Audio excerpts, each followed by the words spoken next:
I've shot from the hip for so long. Like, I've said so much. I have a sitcom right now in development, and then they had an intern look into it. They were like, you've said so many things that we actually think they all cancel each other out, and there's nothing really to pin it on. We actually feel like we're safe here. Like, you just kept digging. They said the intern in 1 hour found over 500 things that could be flagged. So they were like, we don't know that the networks are even going to sift through all this, so we could just move forward. And everything's great. And I was like, nice. I'm just praying, I don't fight, I just pray. I only go the way of mistake. That's lovely, George. I love it. For a real gift to be around. Yeah, that was awesome. That's a very good question. I love you guys. You've given me something to think about. Over for a lot of outlets. I'm excited about this episode. Are we rolling, Reed? Yeah. Reed is literally about to hit roll and then just take off and get my man Chris some muffins. Hell yeah, dude. That's what it is. Get me some muffins. I love it. I love sweets. Before we even got started, I asked him how many times he's been here, and he goes, as least as possible. You hate L.A. You're a New York guy. I don't hate L.A. I don't hate L.A. I'm happy that it's an American state and part of the continental United States. So you don't tour outside of America? I do. I go to England, right? But it's like, you know, I don't want to go to Dubai. You know what I mean? Why? I just don't want to go. Because it's like, if it's, you know what I mean? If I'm going to see sand and $2,000 glasses of wine, I'll just go to Vegas. Like, I don't understand why I have to go all over the fucking world. It doesn't make sense to me. Why? Why do I need to go do a show in Iceland, even though it's nice? You know what I mean? But your fans are out there. Yeah, but I want to stay in the original 13 colonies. Okay, I feel that. I'm an American. The founding fathers, when they talked about this country, it was the 13 colonies, and I still hold that up. Whatever the founding fathers wanted, that's what I do. That's what I thought being America was. Arizona and California, I like them. That was the fucking Mexican forest back then. You know what I mean? I gotta say, the first minute and 30 seconds of this episode was jam-packed. That was insane. Yeah. Welcome back to the George Janko Show. I am with Chris Distefano. And if you guys have not heard of this man, he is absolutely hilarious. He is actually on tour right now. So please go get his tickets and come watch him live. I'm headlining Madison Square Garden September 11, 2025, New York City. That is incredible. So come on. Wow. Let's do it. 9/11, baby. Wow. I swear to God, I really Is it am. really? I'm bringing 9/11 comedy to Madison Square Garden. That's my only goal I've ever had in my life and career is to do Madison Square Garden. So I'm doing it September 11, 2025. It may be the last show I ever do. And this is, it literally is just to show you that the terrorists did not win. And we fucking won. I brought comedy at the arena in Madison Square Garden. Well done, That's bro. it, sir. You're an American hero. Thank you, man. I Shake appreciate it. Shake this Thank American you. hero's By the hand. way, I scanned the both of you Yeah? on the Yuka app, and you're both 100 out of 100. Let's go. You're both good scores. Thank you. You're both Let's good scores. go. On the Yeah. Yuka. Dude, before we get started, I want them to picture who you are, but to picture who you are, it's kind of picturing who you came from, who you are about, what Yes. family you came To from. picture who I am physically, just think of Elliot Page.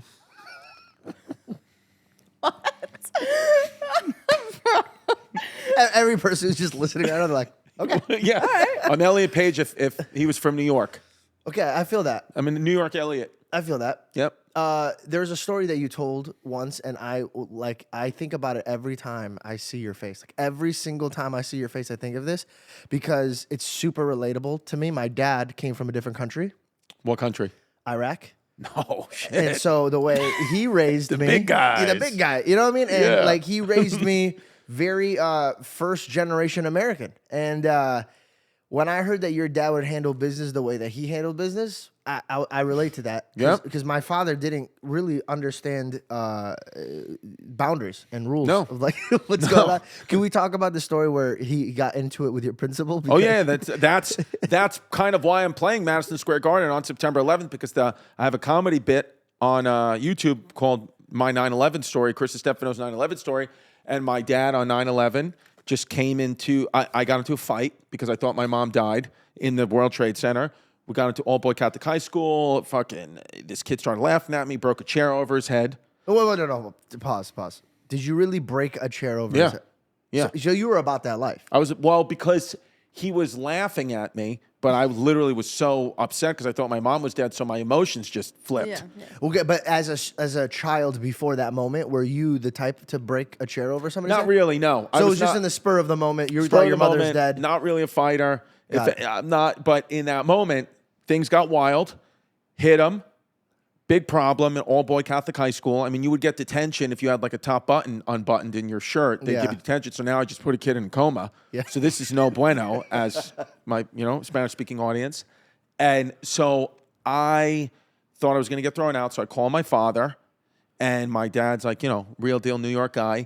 And I say I got thrown out of school, and he was like, no, you didn't. And I'm like, you didn't even hear what I said. He goes, I'm just fucking telling you, you didn't get thrown out. It's just not happening. And so I was like, okay. So I tell him, he's like, I'm coming down there. So he comes down. We're in the principal's office, and my dad's just like, my son didn't do anything. And they're like, we literally have footage of him hitting a kid over the head with a chair. And there he's like, no, he did it. There's no evidence. He's like, it's not a court of law.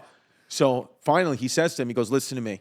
You're not throwing my kid out of school. He was like, because it's 9/11. Nobody, it was a tragedy at the moment. Like, so that happened on 9/11. And then my dad comes to the principal's office like 2-3 days later because all of New York City shut down. So he's like, 9/11, this is the biggest tragedy, okay? Kid thought his mom was dead. So the fucking kid's laughing at him. What would you do to the, principal's a priest. He's like, what the fuck would you do? And he's like, well, I'm a man of God. I wouldn't do, I'd pray for his sins. He's like, all right, so fuck it. I didn't know you were gay. Sorry, I know he was a gay principal. He goes, but he goes, my son's, you're not going to throw him out. He goes, here's what we're going to do. Because the principal was like not budging. And my father was finally like, look, listen, all right? He was like pissing him off. He goes, here's what we're going to do. He goes, I'm going to give you 2 options right now. And the second option sucks for you. He goes, the first option, just put my kid back in school. No problems. He goes, the second option, I'm going to come over there. I'm going to break both your kneecaps. He goes, and here, like guys will say that, but then when he's followed it up with, you're going to think that I heard that line in the movie. He goes, but I'm one of the guys they write the movies about. He goes, so I will call 911 right now. This is a direct quote. He goes, I will call 911 right now. I will tell them what I'm about to do to you, and then I'll fucking do it. He goes, I'll give them my address, my social security number, whatever you want. He goes, because I'd rather go to jail for the rest of my life than you throw him out and me have to listen to his mother's fucking mouth for the rest of my life. I don't need to hear that lady bitch to me about how my kid got thrown out of school. He goes, so I'd rather be in prison with my friends than have to deal with his mother's mouth. So when you break it down like that, the principal was like, okay, well, he's back at school. And then I just got back into high school, man. And I had the detention before and after school for like the whole year, but that's it. I was good. And my dad was like, his kid's back in. And yeah, that's just how my dad would do shit. He's not like that anymore, but when I was in high school. He relaxed. He's relaxed now. But when I was in high school, I mean, the guy just went wild. That's what it is. When you put it that way. Yeah. So that's why you could come see. And I'm going to tell that story at the Garden, September 11th, 2025. That was a great story. All right, so you guys know that I already have a clothing line called The Heart of David. But what you guys don't know, and I actually don't break this down too much, the quality is insane. People that come up to me at the gym and they're wearing the clothing, the first thing they say is, dude, the quality of this is amazing. I think the reason is because I got like the higher quality stuff, but I don't sell it for higher quality price. And I just wanted people to represent the thing that I love the most, and then it's like my faith. So when I'm at the gym or I'm at the gas station, anywhere, any place, people will be encouraged by the words that encourage me, and that's from the gospel. If you're looking for good quality garments, I think you guys should check out The Heart of David. And to be honest, if you don't like the quality, just return it. We'll give you a full money back. I love you guys, and thank you guys so much for supporting me. Thank you guys so much for supporting me.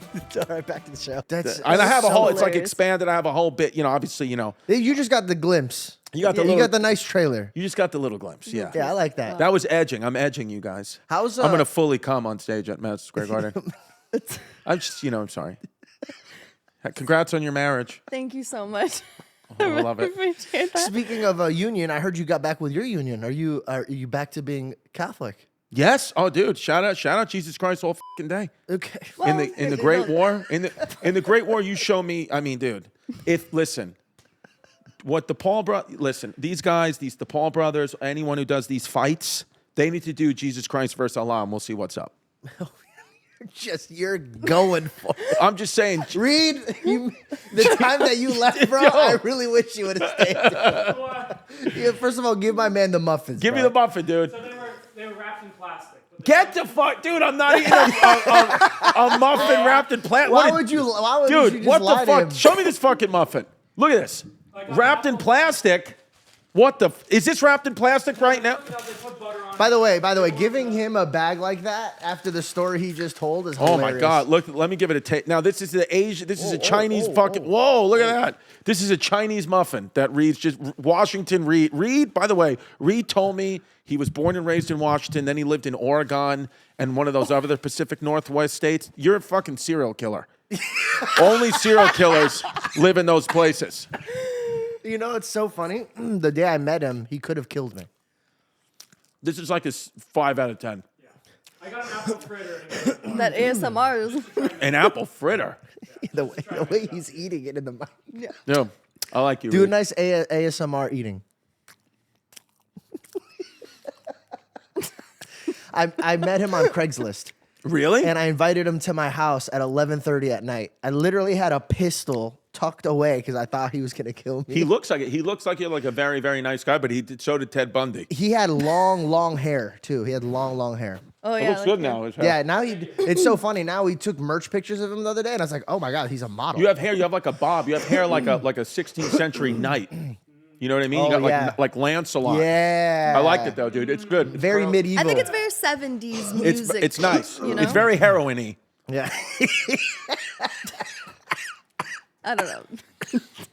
But dude, congrats on your Matt. Thank you, dude. I appreciate for giving me half a fucking plastic wrap muffin from a Chinese deli off the side of the highway in LA. I thought I was a guest. You gotta get the full experience. I do. I appreciate it. But I mean, this is great. I mean, marrying a fucking two hotties. Look at this. Yeah, thank you. Appreciate it. Thank you, See? thank you. And that was peace in the Middle East, man. Iraq and America, we've come together as friends. You know, this is what happens. I appreciate that. Me too. Yeah. Also, like, I grew up during 9/11 when I was a little boy, Mm-hmm. and no white girl would ever talk to me. So the little me inside Yeah. married a beautiful white girl like her. It just made me. Because at that time, was impossible.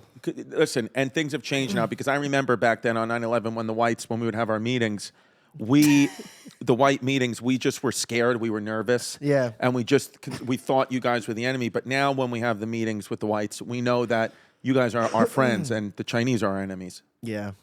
I had a mustache in the 3rd grade. Really? So my mom would have to nair it. And this is I'm not joking. This is a true statement. When 9/11 happened, they had the therapists and the principal had to pull me aside because everybody kept calling me a terrorist. Right. They're like, "Oh, he's Arab. He's Arab." No, but they weren't Bin doing that. Laden. That's because you were coming into school with C4 trapped to your chest. I wasn't allowed to do that. You weren't coming in. I thought you were coming in. No, as I wasn't allowed to fucking do that. bombs on. No. I You're was like, oh, it's it was racist. just my These face. fucking guys just sitting with a detonator in every class like this. That would have scared me. Hey, it's just a goof. Yeah. And so they pulled me aside because they thought I was going to be heartbroken that everybody kept calling me Arab. And No. I was really excited that they stopped calling me Pablo. So I was like, no. Seriously. I'm like, Dude, I got to be honest with you, dude. I got closer to my I got to be honest with you, ethnicity. dude. You do look like, and I'm sure you've thought this in your family, so you do look like hot Jesus. Dude. No, I'm being dead serious. Like if Jesus, what we've said, Jesus. If you look at Jesus' old paintings of him, he kind of looks like. You know, obviously they used to paint him white, blonde hair, blue eyes. I mean, they used to paint him like he used to look like your wife when they used to paint him, and then just like this beautiful white figure. It's like a trans. They used to paint like a trans figure. How are you back to your Catholicism and not any fear of God by saying that? Because here's the thing, dude. Because you just saying that, I'm just like. Because here's the thing. First of all, I got scripture and I got crosses tattooed on my body. So you think you're gonna go to heaven and be like, no, I'm part of you guys. Listen, dude, he knows. I'm a soldier in the army It's of God. not prison, bro. You didn't Dude, just choose a game. St. Peter knows what's up. I'm a soldier in the army of God. And I just feel that why Jesus wants us down here to just be us. He knows that I'm doing the right thing every day. I'm going to church.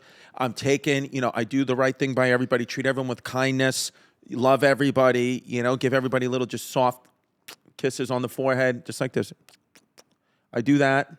I'm nice to people. I try to, I give back. I volunteer my time. So I do the things that I need to do. And then I think because of that, I get rewarded by Jesus says, like, just go, I'm like John the Baptist. I just go and I go out there and I just preach the word and I baptize people with my comedy and I will eventually be beheaded.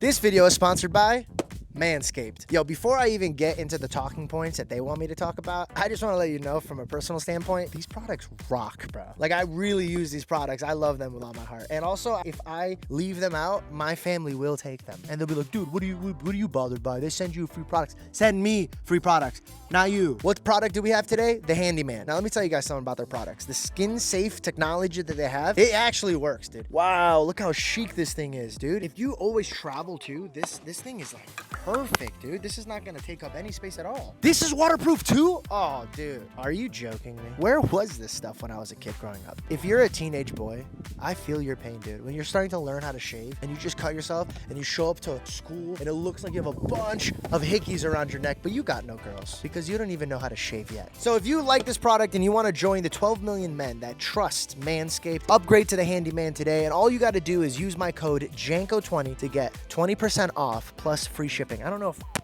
if you heard me right now. 20% off plus free shipping. Use my code. Hit the link in my description. Back to the show, ladies and gentlemen. So what brought you? I didn't know where to go. Let's reel back here. You know, what brought you back to your faith? What was that moment where you were like, oh wow, like this is my connecting moment with God? When I had kids, when I had my first daughter, it's the first daughter. When I first daughter is, I started to think about it like a little bit more, like I should probably reconnect, and because I was just 20 years of just an, absolute pagan, and so I was just like, I can't do that, and then, but it didn't initially do it, and then when I had my second daughter, I was like, okay, So now you love God, her more. now, yes, now, well, because my first daughter was black. And so, but my wife is white for both of them. So that was just, I don't know how that happened, but it happened, and I love my children, and they just look different. But Wait, now this is the joke, right? Is one of them actually black? yes, my oldest daughter, but it's not because my wife, it is my child biologically. It's just my wife, she's just has a condition, but not a condition, but she's black. And So your wife is black? no, my wife is white, Puerto Rican, but my first child is black. And it's I think you got You're being Steve so Nash. unserious. it just I happened. think you got Steve And Nash. my second daughter is half white Puerto Rican. My oldest daughter is just she's black. Yes, and so yeah, but it happened. I just have a black child, but she is biologically mine, and my wife did not cheat on me. Did you get like a DNA test? Yes, and it doesn't conclusively say that it's mine, but those tests aren't always accurate. And what happened is the big man upstairs, Jesus, told me in a dream that it was mine. Wait, are you serious? And her name's Tanisha Distefano. Bro, you go in and out of like You're just being so like unserious. I can't reel in Please. what is real and what is fake. What do you think of these puppies? I think they're nice. Dude, right? Yeah. I'm ready to go tonight. Whole outfit, where do you think it's from? All Saints? Zara. Gap. Oh wow. No, but I reconnected with Christ. I love Christ. My kids go to Catholic school. I went to Catholic school my whole life. Grammar school, high school, college, Catholic school. Now, is that because it's a better education, or you want them to have that relationship with God? I want them to have a relationship with God. I think discipline is very important as well. But I also just think faith, restoring your sense of faith. Like everyone goes meditation and deep, breathing now, and everyone's in a fucking cold plunge. And I'm like, yes, girl, yes. But I also think going to church, for me, is like my meditation. It is my cold plunge. It is my, connect. Centers you. Because that's what I think's happened with our societies. A lot of people, they don't know. They're like, I got to meditate. I got to do deep breathing. I got to fucking box breathe. I'm on antidepressants. It's like, no, really, you've lost your faith. It doesn't have to be Catholicism. You've just lost your faith.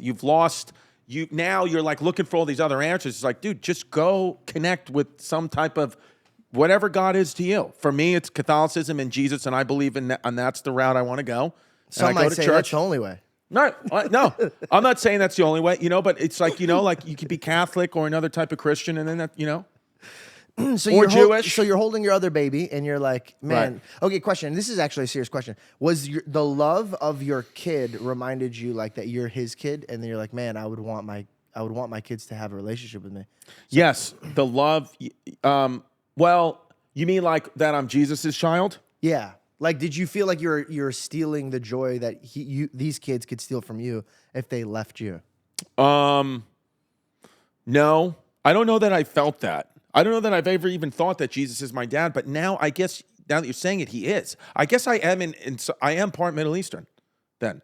Yeah, well, right? He's our Father in heaven. Yeah, but I'm saying, but he Bro, was. you're Catholic. The beginning of the prayer is our Father that hour in heaven. Right, I understand that, but I'm saying then Jesus is my big brother. And I am then, here's the thing. If God made Jesus and then he made him Middle Eastern and we're all his kids, and I am half Middle Eastern.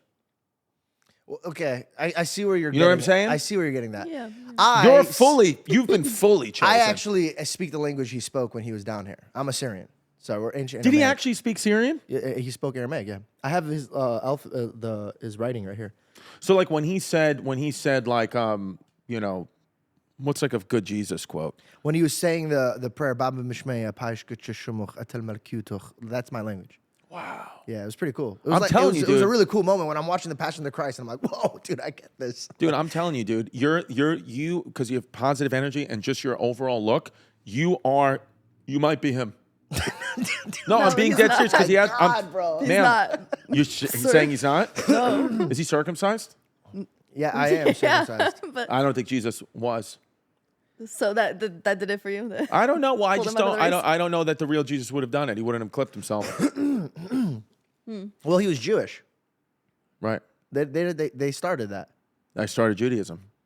I'm just talking about circumcision. You guys gonna have kids? Yeah. Are you gonna have more kids? It's fair.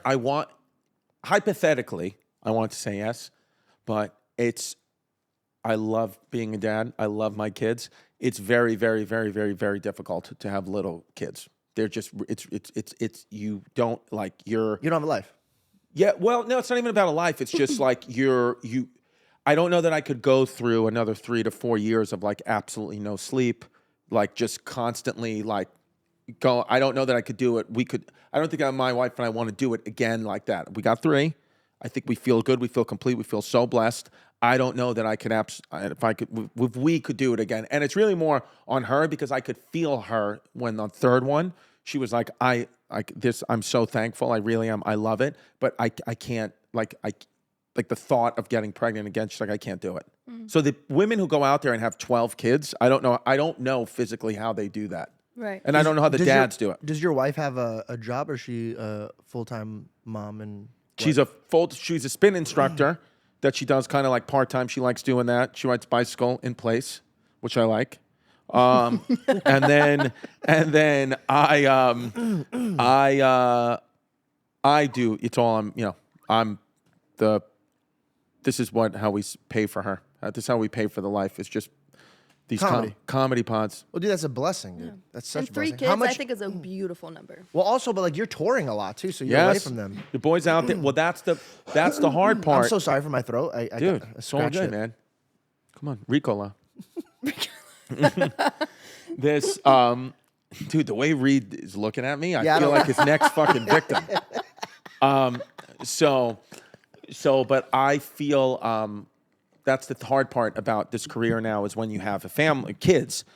Because with your wife, you can bring your wife with you. Like what you guys have is beautiful. You got your wife here, but if you guys had 3 kids, she's, so you can't just be bringing the kids all the time. They're in school. Yeah. There's all like right now. It's it's a random weekday. My kids are in school. They can't. I wish my family could come. They can't come. So that part is hard, and it's to the point where it's hard. Where it's actually getting to the point for me where it's like, is this actually what I want to do? Like, are you willing to Because the sacrifice you have to make to like make it next level in comedy, I'm like, I don't know. I don't know if I even want to go on a world tour or whatever. It's like I think I'm the guy that I'll be happier with less because I'll get to see my kids more. But dude, that's a blessing that you understand that. A lot of people don't grasp that, and they always try to achieve more and more. No. Sometimes more isn't great. Sometimes it's almost exclusively not great. Every single one of my peers that I know that have it all are angry in some way, shape, or form. I was just talking to Reed and Bell about this. The idea of like making it in our head is like we're at the top, but it's truly holding something up for a whole long 100%. time. No. And then you start getting weak and tired, and then you start getting overwhelmed that it might crush your loved ones. Here's making it for me personally. It's just very making it for me is I heard Joe Rogan say this once, and I was like, that is true. Making it for me are two things. One, when we go out to restaurants, me and my family, when I take my wife and kids out, they can order anything they want on the menu. We don't have to even look at anything. I know that it's going to be okay. That's one. Two, that I get like many nights and weekends, especially with my family at home, where we could just like watch a movie, go to the park, whatever we want to do. And I don't worry at all about, anything financially, like with them, like, because we're living within our means. Could I have a house twice as big? Technically, yes, but then I would have that would cost me is having to go on the road and having to be away from them more, and I'm just not willing to do that, Dude. And I love your mindset. So I just very New York mindset. That's it. Yeah, I'm trying to New York. stay like. My goal is what my money to me now. I just look at them as freedom coupons. So 100%. We talk about this all the time. That's being rich. that's all I am is Freedom. Freedom. I'm thinking about like, for me, it's like, okay, you make 10 million a year. That's amazing. But if you spend 9.9, what You're are you broke. doing? Yeah. So it's like, for me, I'm like, any money that you give me, I look at it as how much I weigh it in my head. It's simple. My agent will come and say, hey, Chris, we have this, and this for you. And I'll say, the money has to make sense for me that whatever money I make this weekend leaving my family, I can buy 4 weekends back with them. So if it's like, hey, come out to, hey, just fly out to, you, George, hey, fly out to Phoenix, do my podcast. I want to, can't do it. I'm not going to leave my family because there has to be some financial reason why I'm leaving. If I was taking them with me, great. I'll take them with me. That's no problem. I'm here in LA for 5 days because I have to promote. I have a special coming out on Hulu, February 21st. It's called It's Just Unfortunate. Hulu picked one comic a month to give a Hulu special, and they picked me for Black History Month, and it's a big honor. February. It's a big honor, and that means a lot. Yeah, it's because of my daughter, Tanisha, shout her out. And I am her father. So but I say, for like times like this, I say, I have to come out here and do this, because it's part of a contract. But the money that I got for the Hulu special bought me like a summer with my family to stay home. So, because my agent will constantly be like, don't you want to work more? Like, we have so much opportunity for you. I'm saying, no, I have enough with the way I'm doing it. Because if I didn't have kids, sure. But what is the cost of me missing? How many swim meets do I need to miss? How many, not even swim meets, how many homework time at 4 o'clock with my daughters do I need to miss? Some I do because it's the way the career is. But for me, it's like if I got like one major opportunity and I made like real money, I would absolutely step out. When I mean zero, I mean fucking zero desire to be number one. I couldn't care less about being the greatest to ever do it. Well, I mean, dude, you're being the best father and husband. Trying to be. No, I mean, that mindset you are, bro. For real. For real. That is a mindset that every child would dream that their father had, and every father dreamed that their kids would obtain. That is a great mindset. When we first started dating and she started realizing what my finances were, hell yeah, I got a little nervous because I was like, man, I don't want her to think I'm cheap because I'm not going to buy her pearls and diamonds and stuff.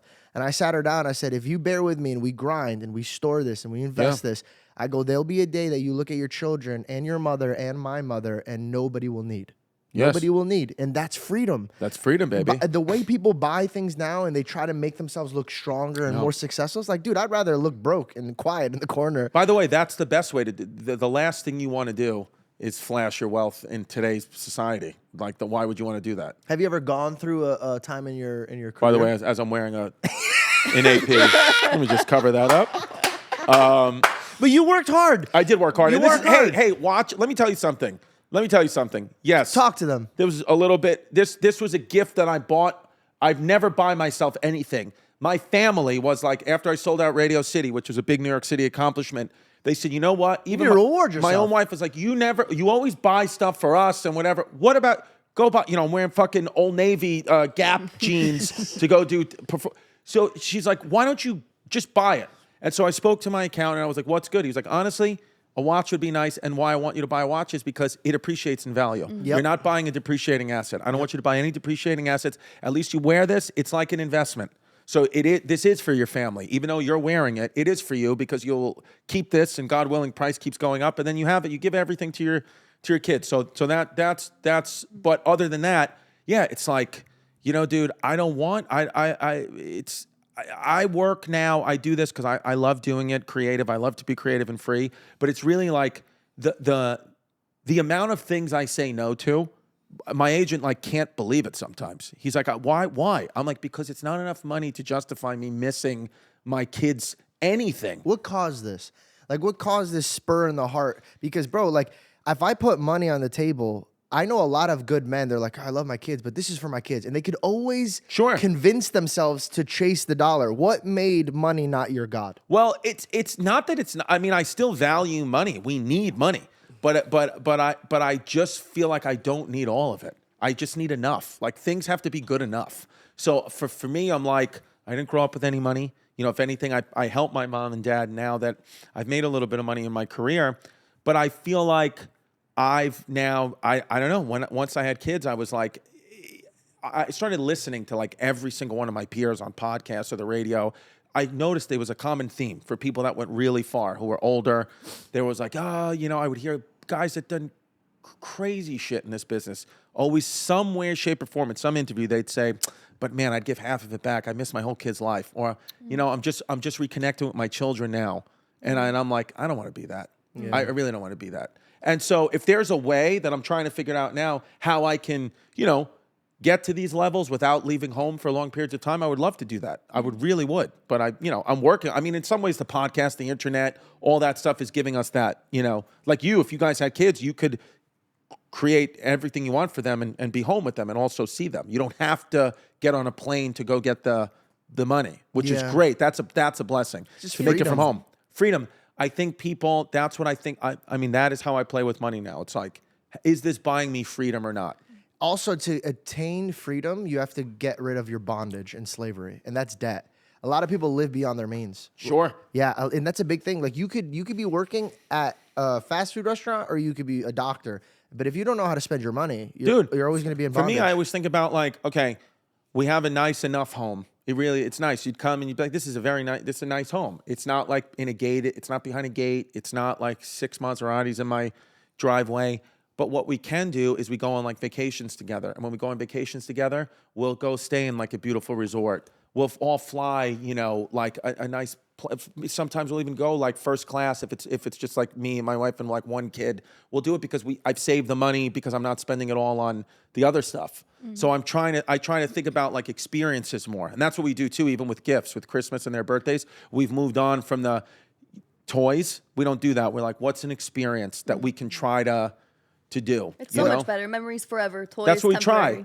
And by the way, and also too with the power of the internet, I know even us just talking about this, people can be like, "Fuck you! You only talk like that now because you made money. Fuck you!" It's like, all right, you know what I mean? Does your family people get mad?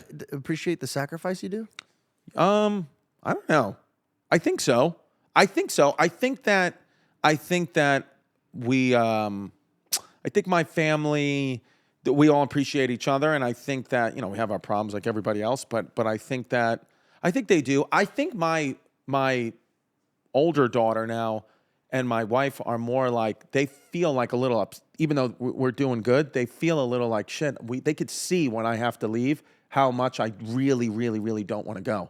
And there's these dilemmas that even my wife has brought up where she's been you really got to think, is this what you want, your life to be? I know it's fun. I know you love doing this, but do you want to go all on the road? And right now I have to. I have to, financially, I'm trying to buy that freedom. But she's like, do you want to do this? Because when you started doing this, you didn't have a family. We were not here yet. And you've moved quick in this business. She's like, but is this actually what you want? Because is there a way you could sustain it and just do podcasts or stuff like that at your house? I think so. Yeah, podcasts. And so why don't you just run it up for maybe a few more years? That's what I'm doing. I'm trying. I'm in the plan right now. I'm 40. You're making the exit. I'm trying to do by 45.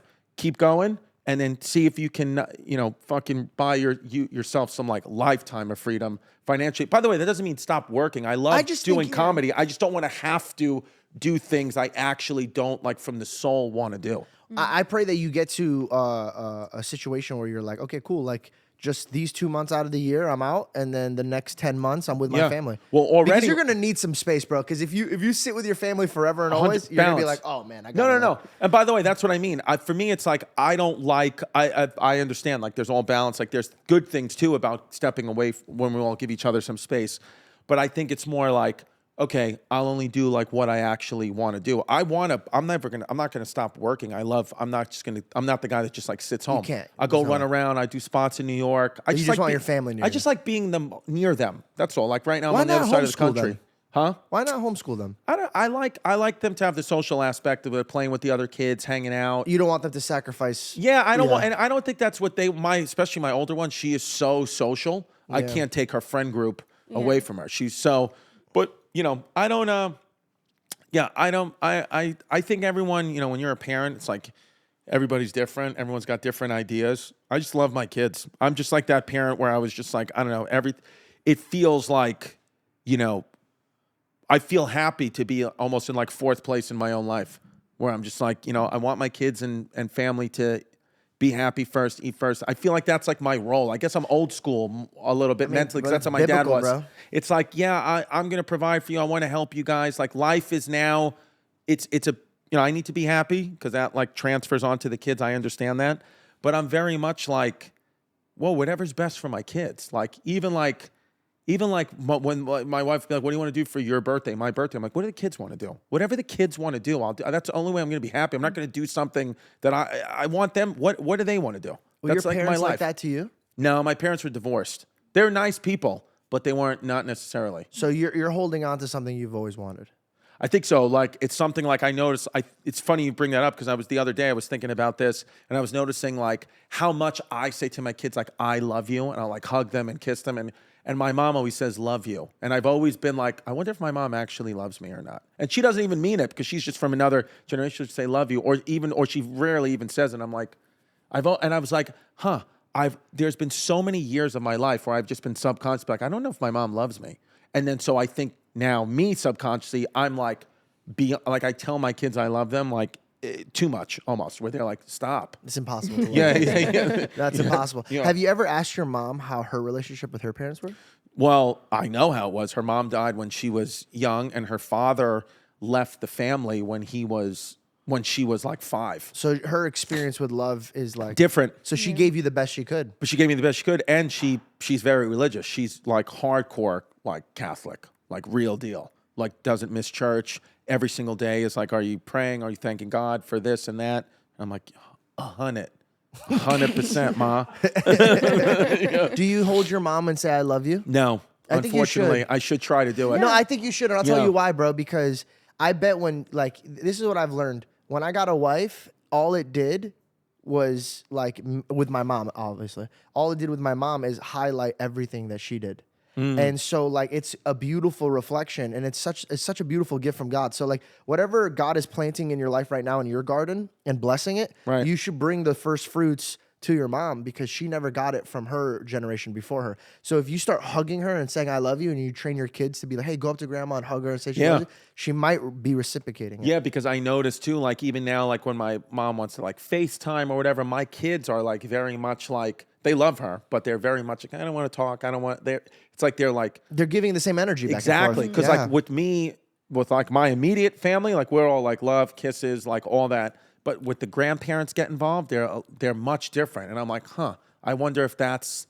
You're right. You gotta just hug it out. Sometimes you gotta just hug it out, dude. You need to get a love. And kids feel that, like kids know, like if you're off, they're gonna be a little bit more off. You know what I mean? They're literally a child is an empty cup. And whatever you're filling into them, they will do the same. So like when they see grandma and grandpa, and this is the energy they're giving them, but when they see their dad and they're like hugging and kissing, they're gonna reciprocate it. But if you train them at a young age, and this is the craziest part of it, if you train them that like, hey, like, grandma didn't get the same love that we did, not only are they gonna learn within the family, oh, she needs more love than an average human being. Right. They'll able to have more empatheticness and sympathy when it comes to their own students or like friends. They'll notice, okay, that's like a dad and that's like my grandma.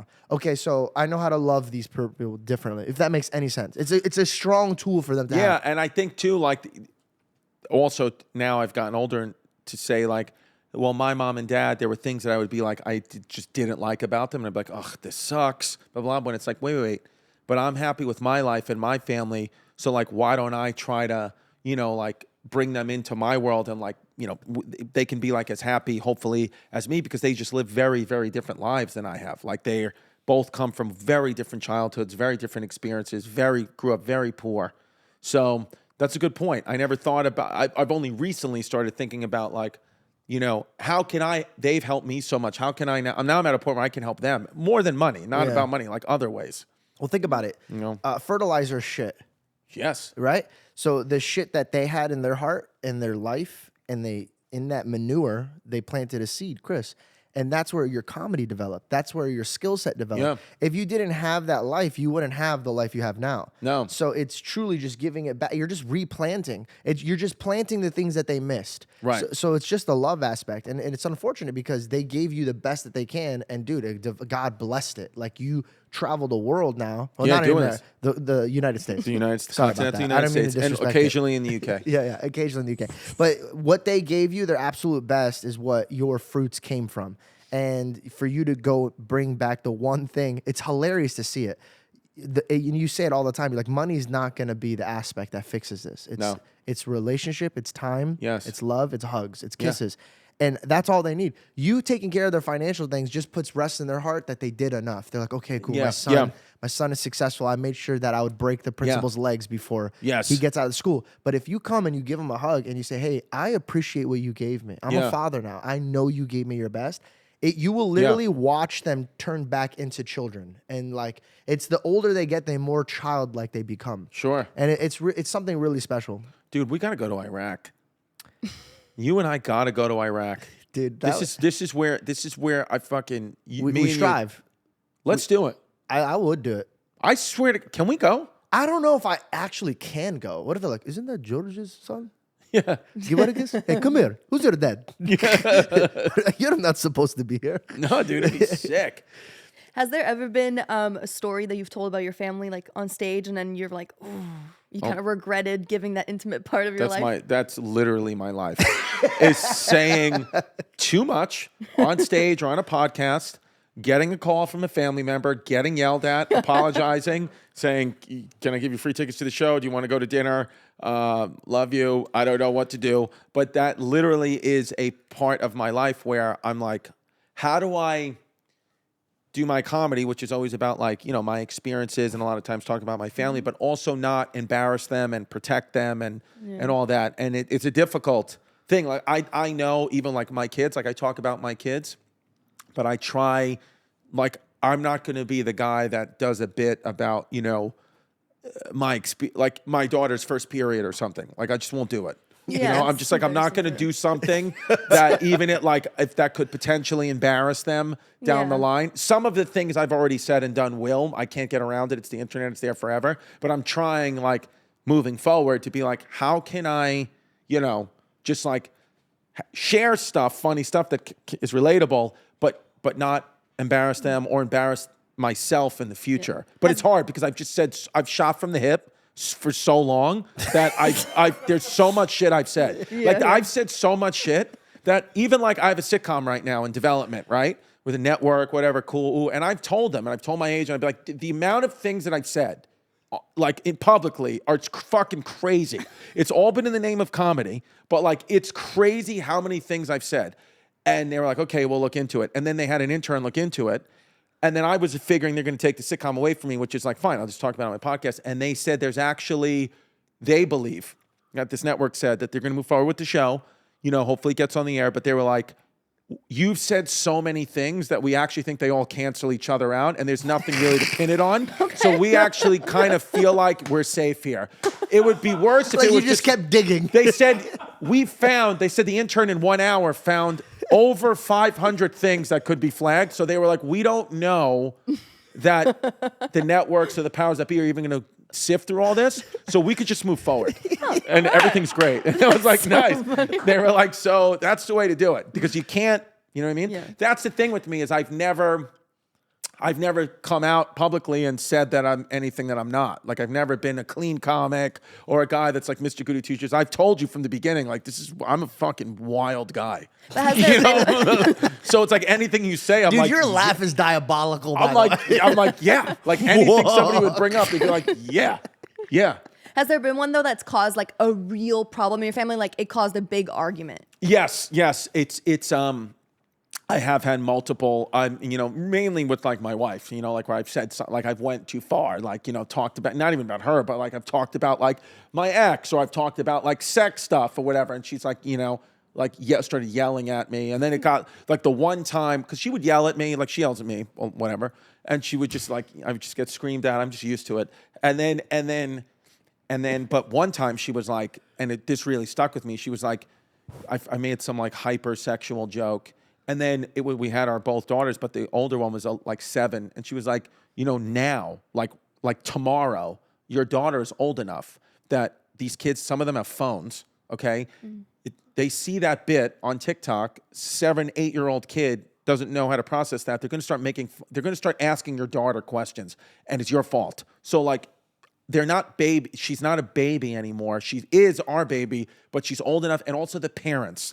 What about some of the goody two-shoe parents who hear this comedy and think it's crude? They're going to not let our daughter hang out because of your fucking shows. And I said, well, I'll give the parents fucking tickets to the show. I'll give them free shit. You should have said, be like, we already went through this. The intern found over 500 things. Yeah. The kids could search, but it cancels each other out. Yeah.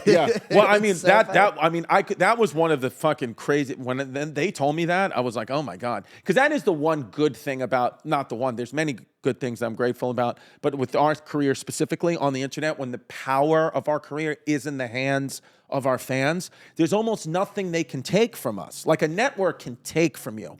You have a deal with Celsius, they could take from you. But when the fans are the ones generating your life, what are they're your fans. Yeah, unless you disrespect them, unless you're an actual fucking criminal. Like unless you've done something that's truly like you're a criminal, then I understand. But if you're like just saying wild shit and doing comedy and like expressing yourself, that's why your fans signed up.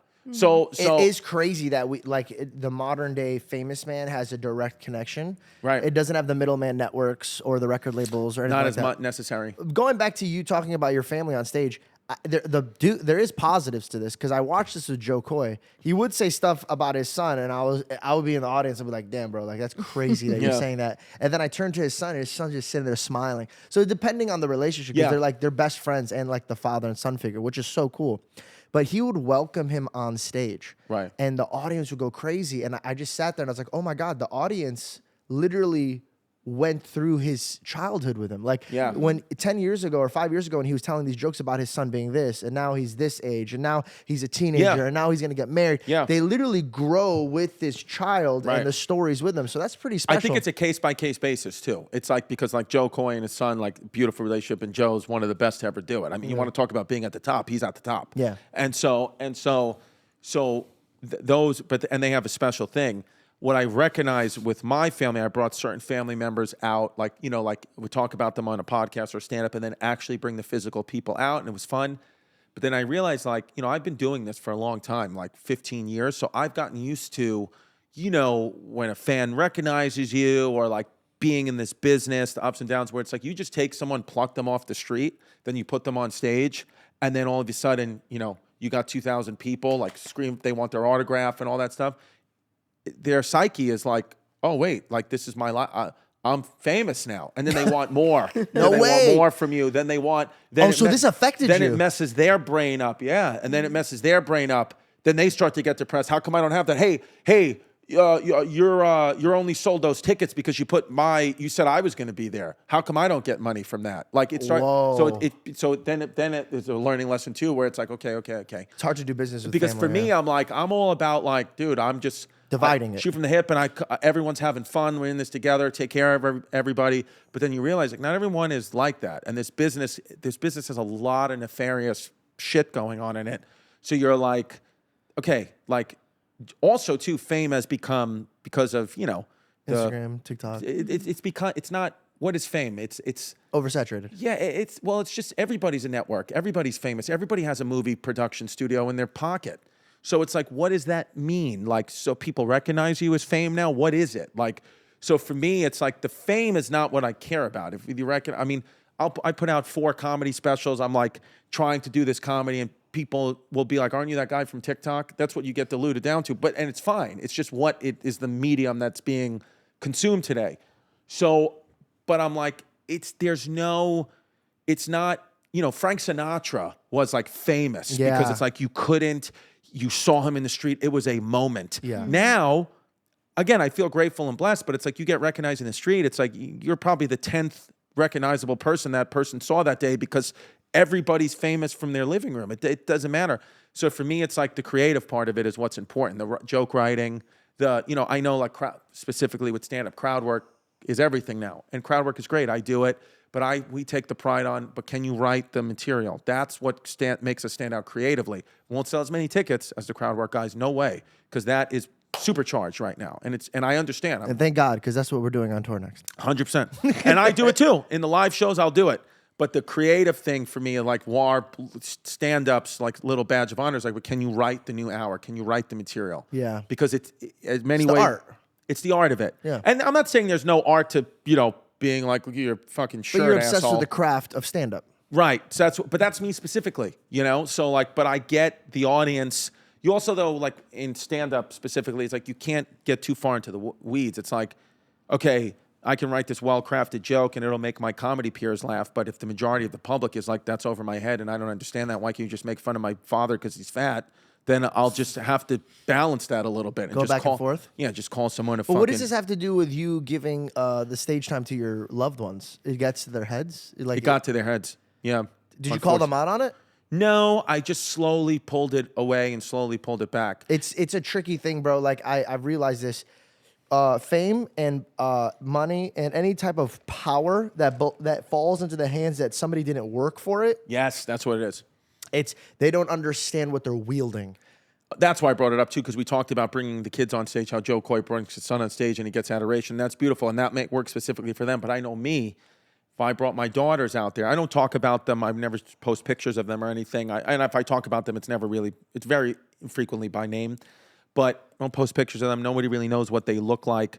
But I would feel like, yes, they're going to get this like unearned like power now. That's just dangerous. Like my daughter wants a YouTube. She wants to be on YouTube. And I'm like, we gave her YouTube, but it's private. It's just like for us, like I want her to creatively get out there, but I can't just let her go out and just do content. I don't know that so far, all of us in this content world, I don't know that we have the case studies yet to see how this ends. Does this end well? Nah, I don't. When you make your whole life content, I understand the financial gain and I understand people are doing great at it. I really do. I'm not even judging them. No, I'm just saying I don't know think it's that wrong. Don't do it. Yeah. It will ruin their development. That's what I mean. Like How old is she? She's 9. Yeah, that's so young. That's so young. She's 9. My daughter, I told Belle, like my daughter, my kids are not even touching technology until they have adapted into the world. Like they have to be a part of the world. Now, mind you, we don't want to deprive them to the point where they're older and they don't even know how to use technology. Right. But it gets to the point where like, bro, like when I see parents just put iPads in front of their kids, I'm like, that's lazy, bro. Don't do that. Yeah, don't do that. Don't do that. It's not good for them. I just heard a person that I work with say that what they've done now is the kids, and I like this, I'm going to try to implement this at home.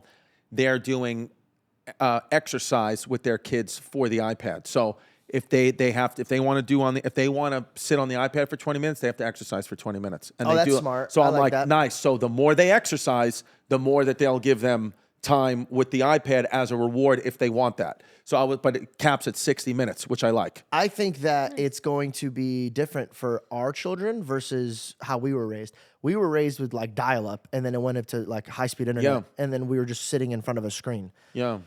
I think technology with like AI and like those helmet stuff, I think they're gonna start breaking sweats when they're gaming. I think they're gonna be running around. I went into this thing where it was like, I forgot what it's called. The VR? The VR world. Bro, I had so much fun in that place. Yeah. and I was drenched in sweat. And I was like, whoa, bro, I had a great time having fun in this like technology world, but I was breaking a sweat. Very different from us. Yeah. I think the unhealthy part of technology is that we're just sitting still, our neck is bent down. Yes. I think they're going to fix that problem. Fix that up. Yeah. They Why- tried with the Wii, remember? Yeah. With the Wii Fit. Wii Fit. And the Wii. I think too, I saw something, and this was interesting. I think that things are cyclical and going back. Like you see, I saw that. What's the generation? I'm Generation X, and then is it Generation Z? Who's like the 20-year-old kids now? I think you're a millennial. I'm a millennial. You're not a millennial. I am. I'm 40. I'm a millennial. I'm 40. Am I a millennial? You're a millennial. How old are you? I'm 32. So we can't be the same. There's no I'm way. Gen X. So You're Gen X, and how old are you? 26. 26. So what's the one right below you? Is that Gen? Like, Gen Z? Like no. Oh, I'm Gen Z. They're Gen X. Yeah? kids right now, 18 to 25, 26, say, I just saw a study like today that said that they are now more inclined to want to get married and do things traditional way as opposed to the generation just 10 years older than them. Let's go. Who were like all about no marriage, you know, we want OnlyFans, we want to be sexually free and all that. It's garbage. It's changing now. It's changing now a little bit because what I think is these kids who have grown up and have seen their parents go through, like I'm 40, you know, imagine someone's 40, a little even bit older, going through, their kids might be 18, 19 now, and they saw like mom and dad like really go through a lot of stress because of this content, this never-ending thing, because of this hypersexualization. So and again, this is not everybody. I'm just saying, like these studies are saying percentages of people now are going back to the more traditional thing. You even saw it politically, where it's like when I was growing up, if you were in college, everybody was liberal. Like you had to be liberal. Nobody would ever say that and now it's flipped. Now you go to these colleges, they're proudly conservative. I know why. God. Tell me. I think it became godless. Right. I swear. I think it came down to as simple as this. Our country became so godless, didn't want anything to do with God. And now people are like, wait a second. Those people are very depressed and very lost. Yeah. Let me give what grandma and grandpa was talking about a try. Right. Yeah. I think even that has to be balanced, because like if you look at history, I love history. At times when religion was up, like really up the height, science was down because they would hit no science. Yeah. So then when science is through the roof and religion is down, godless, moralist society. So there's got to be, hopefully we can reach like the balance where like science and religion are kind of right here. A relationship with God. Yeah. It's too much religion. It could be too, it's not. It's, Yeah, but I mean, nobody said be a religious man in the 'cause Bible. that's the thing, is like when you get too religious, then you start to get burned at the stake. People think you're a witch because you have your period. You know what I mean? Like that's real. That happened in our society. Yeah, So which is crazy. It's crazy. It's crazy that we went from that to OnlyFans. There you go. No. I know it sounds like No, I'm it's joking, true. but I'm being so serious. Yeah. Imagine technology just came in right now where they could bring people back from the dead from like 50, 60 years ago. Yeah. They would be like, no, bring me back. I don't want to be here. Yeah. Bury me again. Kill me. I don't want to be here. I mean, dude, things are. I saw this once too, and it's always stuck with me because of how quickly like this ride we're on now in the time we live in. If you pluck someone out of, call it the 1500s, and you pluck them back in 200 years later in the 1700s, their world, their life would look relatively the same. Definitely some advancements, but not crazy. Like still relatively wearing the same clothes, getting their water and meat kind of the same way, living in their villages relatively the same. Maybe the structures look a little bit different, a little bit more advanced. But now if you pluck someone out from 1995 and you put them in 2025, just 30 years as a they wouldn't even know what to do. Yeah. Like they would have no idea they might not survive. You know, like they would have no idea because That's a fear of mine. because of how fast we're going. No. That's a fear of mine because like there's a lot of times where I feel like an old man where I don't catch up with technology stuff. Yeah. And I'm like, oh man, like what happens in like 25 years from now, 35 years from now? Technology is rapidly growing. My thirst for like trying to learn is gonna die. Yeah. And I'm gonna get to an age where I'm an old man and I don't know how to go to the grocery store. I can't pay for things. I think it's gonna get to that. Well, you know level. what's funny? I had a relative who did 30 years in prison, 30, right? wow, yeah. So that's real. That's real. Is this time. the person that you have on your podcast? Yes. Yes. So real. Also, time. was this the person that got in their head with fame? Not really in their head. No, I mean in some ways. You're But- trying to, like, no, dive because through I got it. another family member who's like worse. But no, so Titi Jerry, that's who, she was on the show a lot, and she's my wife's uncle, and She's trans. So but anyway, she was like, she said this to me and I was like, this is interesting. She was like, when I went to jail 30 years ago, I was trans, right? She was like, and it was like unheard of. I was the only person in the wing of it. She was like, and then throughout the 30 years, it became so many, like more and more trans people coming in. And she was like, maybe that's because like things are just freer outside. I don't know. She was like, but by the time I left prison, there was an entire section of trans people in prison with me where I was the only one. Then I'm talking, she was like, there was like maybe 200 trans people in the, like it was a real thing. Like everyone coming in was trans. And she was like, but she was like, but that's just one thing I noticed. She's like, the second thing I noticed is when I went into prison 30 years ago, maybe one guard would get into like an altercation with an inmate a year, like one, maybe two. Like, she's like, when I left, every single month, multiple guards were getting sent to the hospital because of how aggressive the population was outside these walls. She was like, so I noticed how maybe this sense of freedom, because, she's like, you don't have to go to school to like, she's very intuitive. So she was like, just sit in a cell and think all day. She was like, she said, I noticed that people must be really free out there because everyone's coming in trans and living their truth if that's what they want, whatever. She was like, but then I also noticed how aggressive they were. Like everybody's angry. She was like, because I feel like there's no rules out there anymore. And this is someone from prison. Wow. She was like, I felt like, so I'm going to the godless. She was like, I felt like there's no rules. Like you've let everyone do everything's okay and everybody's mad. Yeah, they don't know how to live. So I was like, interesting. I was like, well, you're going to hell because you're trans. Just kidding. So that is very interesting. Yeah. That is very interesting. Yeah, they're so free that they can't take any regulations, and it just drives them crazy. Yeah, that's wild. What made what was the name? Who were you just talking about? Titi Jerry. Titi Jerry. What caused this person to go to the prison? You know what? Is at a time, another just fucking luck of the draw, at a time when you would get like 10 years, 15 years for like grand larceny, so she was in prison, she stole something, I forgot. But anyway, it was over $10,000 and they just gave you 10 years. Like they wouldn't do that today. You wouldn't even go to prison today, but 10 years. And then within the prison, when she was there, fighting, dealing with shit. And then they would just keep giving her 5 years. So as opposed to if she was born, today, she was 19 years old, I think, when she went into prison. If she was 19 years old today, she would just be out in a week, But back then it was like there's people, she told me there was somebody in her prison that is serving life in prison for selling weed. No way. They have life. They are not getting out. Really? Yeah, it's real. She's in a prison. I find that to be crazy. Yeah, it's real though. They're letting out a lot of inmates. Like I know that the Los Angeles jail, they were letting out a lot of like inmates that should not be, free to go yet. Right. But yet they're not letting out the ones that are like on small charges like weed. Yeah. Well, I think it's probably because when that person was selling weed, it was like in America's time, it was like him selling cocaine. Yeah. So they probably were like, it's not the point of like if it's okay now. It's that you chose while it was wrong. Dude, what's worse is fucking sugar. The people who sold you that muffin should go to jail. Can I have the other half? No, you want the other I love you so much. What's that one? This is, I think, chocolate. I think there was a nut one as well.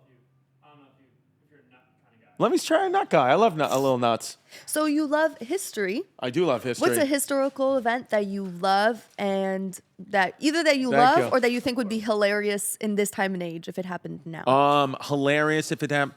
Well, here's what I love. Like one thing I love in history is how nowadays, like, they're fighting these wars with drones and all that. But like back just like a couple hundred years ago, like the Revolutionary War, you would fight the war based off the weather. So like you could win or lose like your country based off if it was like cloudy or not.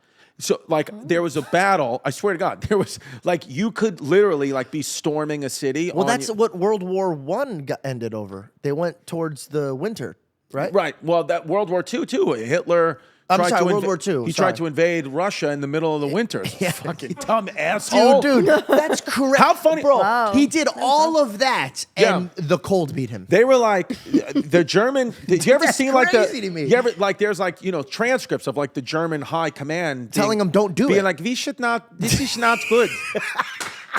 We should, they said, what? Russia in the winter, what?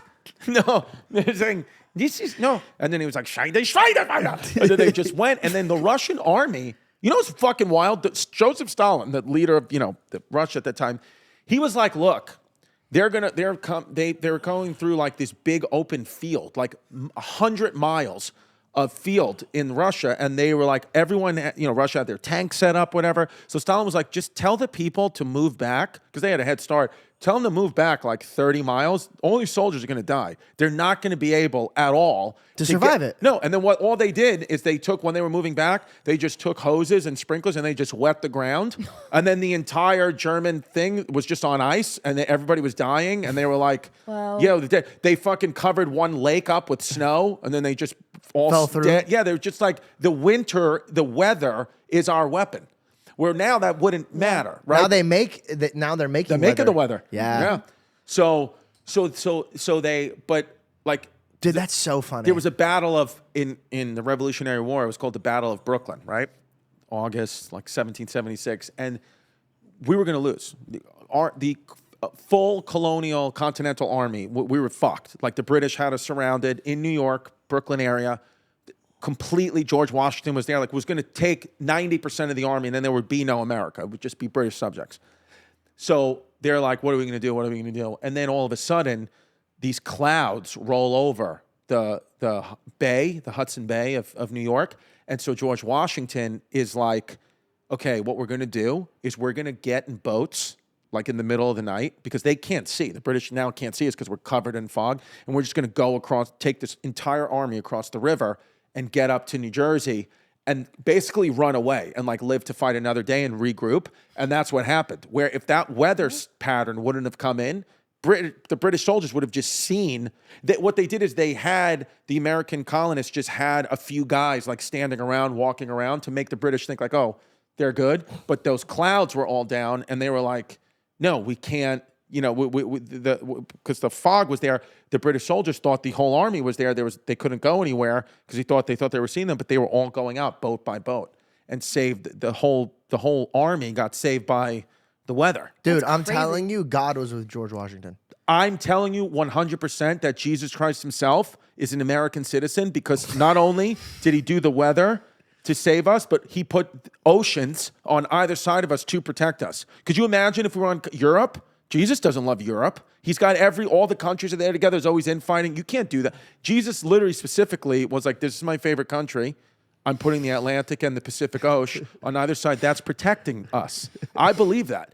Anyone who says Jesus is not an American citizen is a fucking crazy. You're an infidel. That's what I believe. Dude, there's so many history battles. Just the wind. Do you know how many times a fucking boat, like a wooden boat, was coming down the river, and then the wind just stopped blowing, and they're just stuck there? Oh my gosh, with their whole army just, like they completely break the element of surprise, where like they're trying to get there to like kill the soldiers, and then everyone just wakes up and there's just an enemy boat in the middle of the water. Just guys being like, that's so funny. Just like assholes, just sitting there. Or I remember the British. Another one, the British Army was coming down the water in New York in the Redcoats in the 1700s, and the American Army was on either side, and then the British Army was coming on their boats, and we were shooting cannons at them, and the cannonballs just couldn't reach. So the British people were just like, good job, assholes. As the cannonballs were falling like 20 feet away, they were like, we're just going to continue going and kill all of you now. Where like that just wouldn't happen today. Like you would just be able to figure it out. But there they were like, the wind wasn't blowing hard enough, so the cannons were like, fuck. And they can't move them any closer. They're already at the edge. So they would just have to be like, all right, well, I guess we're going to get killed then. I love that you know so much about history. You do have to make an exit because you have to go somewhere, and I have to go to Bert and Tom's podcast. I want to make sure that I ask you this because I feel like something great would come out of this. Ask me a question. Do you know anything about pirates? What do I know about pirates? Somalian pirates? So I don't know anything about pirates, but I just found out the other day that they're still pirates. Oh, Yeah. Somalian pirates. What does that mean? Somalia, the nation of Somalia, not a big part, a part of their like economy or like criminal economy, like how the South American countries have cartels, they have pirates, and what they will do is they will go. You'll be near Somalia or coast of Africa somewhere, some ship, and any country their goods, taking their whatever they're packing, and Somalian pirates will come on little boats, like motorized boats with fucking machine guns, and steal your shit. Isn't that crazy? And have you seen like there's like certain shipping like big boats when they know when they have to like drive a boat? Yeah. When they have to like drive through that area, they have like metal railings around. They have protection. Like they have to get ready to fight to pass through these waters. Captain Phillips. You ever seen the movie Captain Phillips? You ever look at me? I'm your captain now. You ever seen that? No. That's it. Go watch Captain Phillips, and it's all about pirates. Tom Hanks is Captain Phillips. This is a real story. This guy, Captain Phillips, he was an American boat captain, and Somalian pirates came on board and basically were trying to steal his stuff. He fought back. He was somehow able to alert the U.S. I think they were Navy SEALs, but then they had Captain Phillips hostage. So the Navy SEALs came in like the middle of the night on these boats, and they're fucking crazy. And they like at the same time, I think they had one Navy SEAL like floating in the water, one of them on a boat, and one of them somewhere else, and they like at the same time killed all 3 pirates. Like one of the pirates had a gun to Captain Phillips's head in real life, and the Navy SEAL from the water, like bobbing up and down, just perfect strike to the pirate's head, and just it was like crazy. Dude, right? That's so crazy. How great are we, dude? Anybody who thinks we're not number one is out of their fucking minds. When I start to listen to people say that other countries are even remotely close, I'm like, what? We have fucking Jesus on our side, A. B, we have the Navy SEALs. We have Elon Musk. Do you ever get worried when you hear like, oh, we might go to war? Or you just don't get worried about it? Because I have a friend Kaveh, and he doesn't. What's his name? Kaveh. He's nice. Persian, and he literally just goes whenever you get nervous. He goes, go home and see how much we spend on military. No. Here's the thing. That's what I think. Here's the thing. Is like what we put into our military, every other nation in the world combined doesn't put what we put into the military. It's like the Shark Tank, like like all the millionaires, and then Mark Cuban has more money than all the other sharks put together. We're Mark Cuban. We're like Mark just goes on the show for fun. Good way of putting it. He's just fun. But if you literally do the math, he has more money than the other sharks put together. That's our military. Now, I'm not a part of it. I would never. I'm too scared. I have eczema and psoriasis and other ailments that I can't be a part of the army. And I'll keep them loose. I'll keep the soldiers loose. I'll fluff with jokes. But that's it. I'm not going to go to war. I have daughters. They're not going to go to war. So do I worry about war? No. I also think with war nowadays, it'll just be over like that. And we'll be good to go. And I don't think we'll feel it.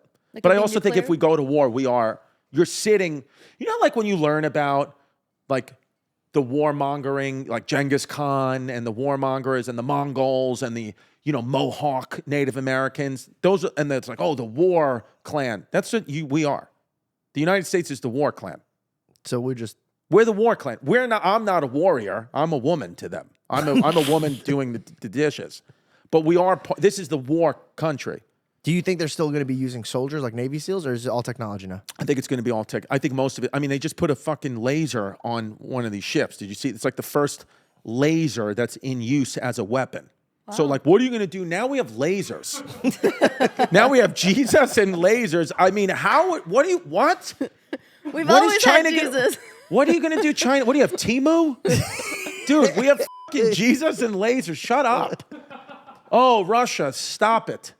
Just stop it. You can't even be Ukraine. We got fucking lasers.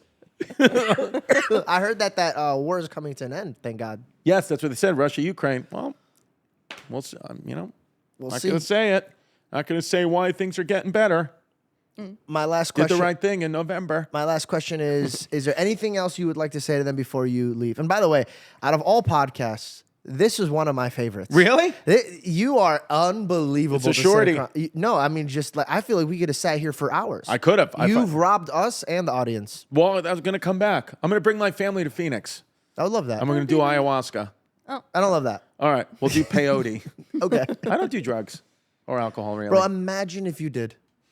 Wouldn't that be nuts? No, I would do them, though. I think you would just turn invisible. I would do that. I would try it, by the way. I would try a drug. I don't need to right now, but I would in my life. Don't do it. It's good that you don't. Nobody wants to start trying. Only Ari Shafir starts doing drugs in his 40s, bro. What am I going to say? What am I going to say to you guys? Well, I appreciate it. If you want, you thought this was wild. If you want to hear like me fully, like I'm talking about out of my mind, out of control, go to patreon.com/historyhyenas. I have a history podcast with my good friend Giannis Pappas where we combine humor and history. And I love that. I mean, the things that we say though, like if the network ever found the Patreon, then we'd be in trouble. then I think they'd be like, okay, we can't do this one. Patreon.com/historyhyenas. Come see me at Madison Square Garden, September 11, 2025. All my dates, ChristyComedy.com. And yeah, whatever you guys want to do, man. In closing, what can I say? Give us Greenland or we kill you. Thanks for watching, guys. I will see you guys next week.